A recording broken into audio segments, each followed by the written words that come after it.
Boa tarde, começamos nosso giro de notícias e vamos aos destaques desta segunda-feira. A Defesa Civil emitiu um alerta severo para a possibilidade de temporais aqui na capital e na região metropolitana de São Paulo. Em alguns bairros, a chuva já provocou alagamentos e queda de árvores. O repórter Luciano Penteado acompanha a situação. Boa tarde, Luciano.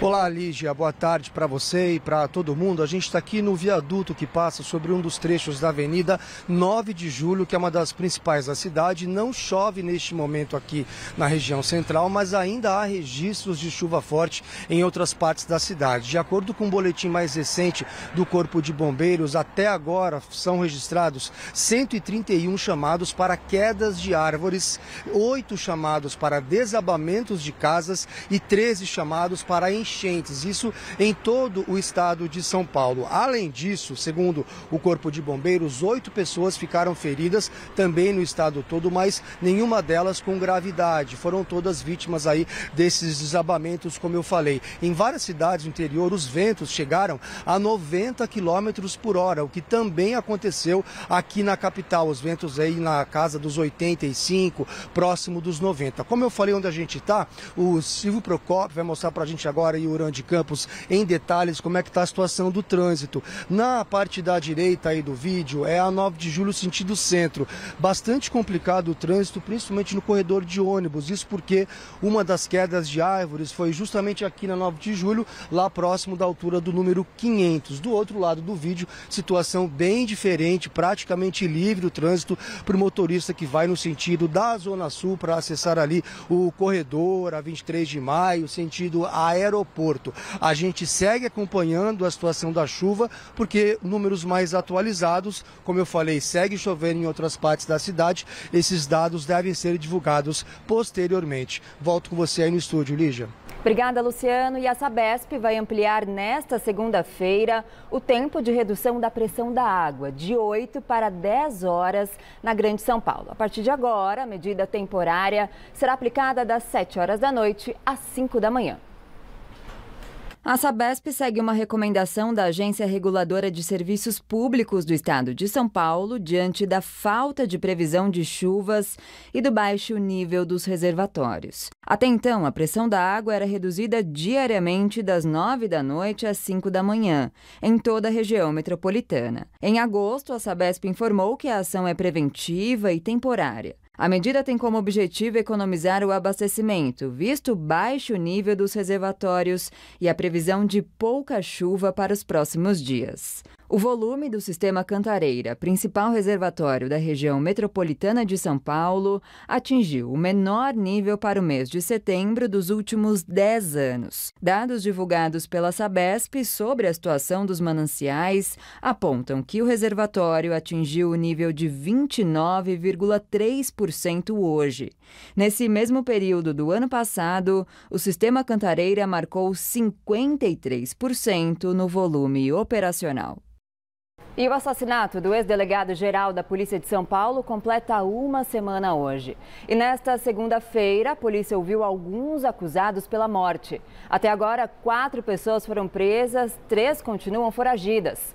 Rui Ferraz vinha sendo monitorado por criminosos há pelo menos um mês.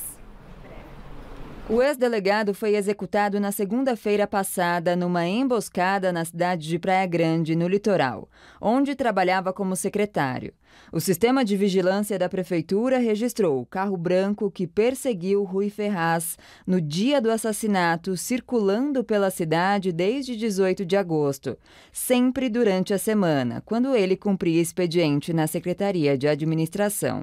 Segundo o relatório do Ministério Público de 2024, que detalhava planos de atentados contra autoridades, ele também estava na mira do PCC. De acordo com os investigadores, as ordens para os assassinatos partiam de dentro dos presídios e teriam sido repassadas a Janéferson Aparecido Mariano Gomes, o Nefo. No celular dele, o Ministério Público encontrou as informações que deram origem ao relatório Bate-Bola, de 2024, cujo item 16 citava diretamente a perseguição a Rui Ferraz Fontes e ao promotor de justiça Lincoln Gaquia. Agora, a polícia ainda tenta descobrir o motivo do assassinato e trabalha com 2 linhas de investigação. Uma relacionada ao trabalho de Rui na Secretaria de Administração da Prefeitura de Praia Grande e outra apontando para uma possível vingança do PCC para eliminar um desafeto. O ex-delegado-geral da Polícia Paulista ficou conhecido pelo enfrentamento ao primeiro comando da capital. E o governo Trump anunciou hoje uma sanção contra a esposa do ministro Alexandre de Moraes, do STF, com a Lei Magnitsky, utilizada para punir estrangeiros. Então vamos falar com o repórter Afonso Marangoni, em Brasília, que tem os detalhes. Boa tarde para você, Afonso. Boa tarde, Lígia. Boa tarde a todos que acompanham o Mulheres. Essas sanções, então, vão para a esposa do ministro Alexandre de Moraes, Viviane Barsi de Moraes, e também para a LEX, Instituto de Estudos Jurídicos, que é ligado ao ministro e à família dele.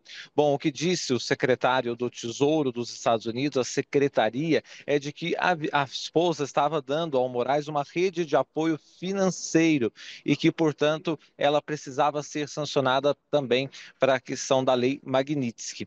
Olha, quem falou também foi o Marco Rubio, esse secretário de Estado dos Estados Unidos. Ele classificou o ministro Alexandre de Moraes como um ator estrangeiro maligno e voltou a reforçar a disposição dos Estados Unidos em tomar essas medidas para sancionar o ministro Alexandre de Moraes e o seu entorno.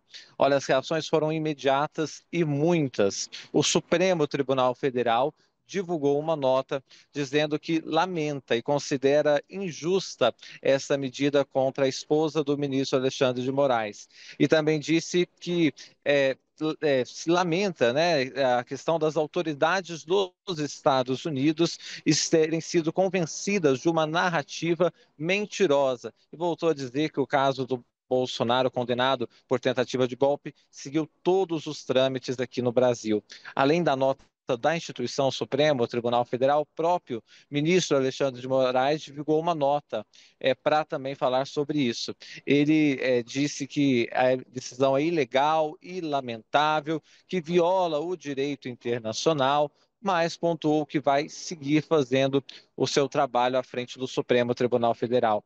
Quem também falou em nome do governo brasileiro foi o Ministério das Relações Exteriores. O Palácio Itamaraty expressou profunda indignação por esta medida, então, dos Estados Unidos. É uma situação que vai repercutir muito, ainda tem muitos desdobramentos, mas, portanto, tem essa sanção desta lei de violadores de direitos humanos que o governo dos Estados Unidos está aplicando agora contra a esposa do ministro Alexandre de Moraes. Lembrando que agora há pouco também a Procuradoria-Geral da República denunciou o filho do ex-presidente Jair Bolsonaro, Eduardo Bolsonaro, por essas medidas que ele está articulando nos Estados Unidos de sanção contra autoridades brasileiras. Agora nós voltamos ao estúdio. Afonso, nosso giro de notícias fica por aqui. A primavera começou agora há pouco, às 3h19 da tarde. O estado de São Paulo deve enfrentar uma mudança brusca na temperatura. Lembrando que o alerta da Defesa Civil segue ativo para o risco de temporais nas próximas horas, aqui na capital e na região metropolitana de São Paulo. Outras notícias do tempo, do Brasil e do mundo, você vê logo mais no Jornal da Gazeta às 7 da noite. Até lá!